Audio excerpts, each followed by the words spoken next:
Hello, MPI Tampa Bay. This is Brett Sterenson with Hotel Lobbyists. Thank you, JC, for letting me go one-on-one with you a couple of weeks after I was so fortunate to be in your chapter. For those of you who were there at Armature Works, I spoke about the reason hotels are saying no to your business so much. For those of you who were not there, or for those of you who didn't pay any attention while I was there, I just wanted to talk to you about a few more things today, a few more snippets that you can take away. Again, my name is Brett. I operate a firm called Hotel Lobbyists based out of Washington, D.C., and our firm places up to 200 meetings each year in all 50 states and on now 4 continents. So I have a lot of expertise in being the middleman. I speak planner speak and I speak hotel speak. So today I'm going to talk more about why hotels are saying no and touch on a few things that we didn't touch on the other day. I did talk an awful lot about the hotel bubble that we're in. It's been an incredible seller's market, and it has been for the longest period that we've ever enjoyed, both from a groups and meetings standpoint as well as from an individual business traveler standpoint. And what we know that means is it's harder to get your business into the hotels. What the hotels, what the communities and the cities have done to combat that is they've done an awful lot of building. We've seen a tremendous amount of increased supply, but mostly in a limited service variety, as well as in those specialized and boutique varieties, which we've come to love. And that hasn't done us much good in terms of placing meetings and conferences, because these hotels are often pretty bare of meeting space. But what it has done is it's pulled some of the business travelers, some of that demand out of those meetings and convention hotels into those smaller personalized hotels. And then we've been able to still get our meetings and conferences into those hotels. That's how we've survived during this period of incredible demand. What is likely to happen is that the bubble's going to burst. We know it will. It always has. When? I would say sooner versus later. I would guess that in 2 years or less, we're going to be having a pretty different conversation. Now, what is that going to mean?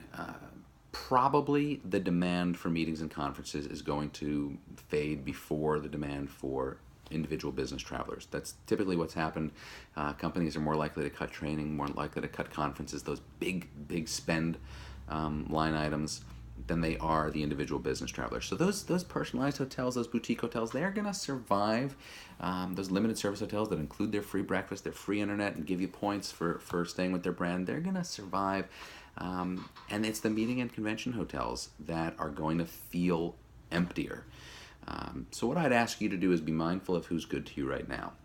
Pay attention to who's offering you the best rates. Pay attention to who is giving you availability in peak season. And I want you to do your best to repay them when times are not so good. They're going to hurt the worst. And those smaller hotels are going to come out okay. Even if rates stabilize and frankly go down in some markets, they're going to do okay. What else can I tell you? What other pointers can I give you before I leave you for good? I would say use your resources. We didn't talk an awful lot about resources while I was there. I'm not necessarily saying call up your favorite third-party hotel lobbyists, but I am saying use third parties, use your convention and visitors bureaus, and use your national sales offices. These folks, all of them, are resources, and they're free resources for you. They are your experts. You can't be in every city at every time. Your CVB reps are there. They know what's getting built. They know what disturbances are going to be in the city. They know when the demand is increased. They know when the conventions are. They can steer you in the right direction. And same goes for your major brand national sales offices.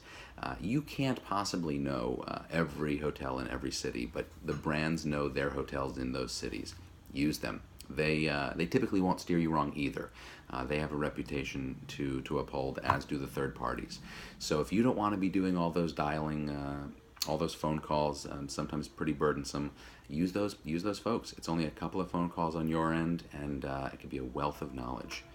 MPI Tampa Bay, it's been awesome. I really do appreciate the opportunity to come down there and speak in front of your audience. And JC, this opportunity to go one-on-one is also super helpful. If you guys want to reach me at any time, I encourage you to call. No, I don't encourage you to call me. Email me, Brett at hotel-lobbyists.com, LOBBYISTS. Of course, give me a call if you want, 202-641-5580. And I hope that our paths cross at an upcoming meeting or event. Thanks so much, guys. Take care.